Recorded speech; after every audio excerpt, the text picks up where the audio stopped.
যারা অবিবাহিত যুবক যুবতী আছো, এই লেকচার তোমরা যারা শুনছো, তোমাদের মধ্যে কেউ যদি জেনা করে থাকো, অবিবাহিতর কথা বলছি, তোমাদের কাদের মধ্যে এখন 100 বেত্রাঘাতের শাস্তি ঝুলে আছে। সূরা নূরের 1 থেকে 3 নম্বর আয়াত পড়ে দেখবে, অবিবাহিত যুবক যুবতী যদি জেনা করে তাদের শাস্তি হচ্ছে 100 বেত্রাঘাত, তাও জনসমক্ষে, এবং এক বছরের জন্য নির্বাসন। এই বিধানগুলো যদি পৃথিবীর কোনো দেশেও না থাকে, আসমানে আছে।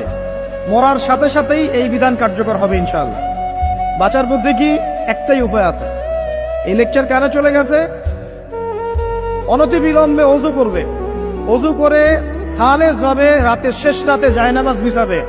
জায়নামাজ বিছিয়ে আল্লাহর সামনে দাঁড়িয়ে 2 রাকাত নামাজ পড়বে। পড়ে নিজের পাপের কথা স্মরণ করে চোখ দিয়ে দরদর করে পানি ফেলে দিবে। আল্লাহকে সিজদায় গিয়ে বলবে, আল্লাহ আমি জিনা করেছি, আমাকে মাফ করে দাও। আমার এই পাপের কথা কেউ জানে না, তুমি জানো, মাফ করে দাও। এই মাফ নেওয়ার পরে আবার ওই যার সাথে করেছেন ওর সাথে আবার লিঙ্ক আপ করার চেষ্টা করেন না। আসো আমরা জেনা করেছিলাম, আসো বিয়ে করে নেই, এটা সলিউশন না। জেনা করেছেন, আগে তওবা করে ফিরে আসতে হবে, তারপরে পুরো জীবন ইসলামিক লাইফ লিড করতে হবে। আল্লাহ যদি দেখেন যে হ্যাঁ আপনি ঠিকঠাক তওবা করে আল্লাহর কথা চলছেন, আল্লাহ তখন আপনাকে নেককার স্ত্রী দিবে ইনশাআল্লাহ।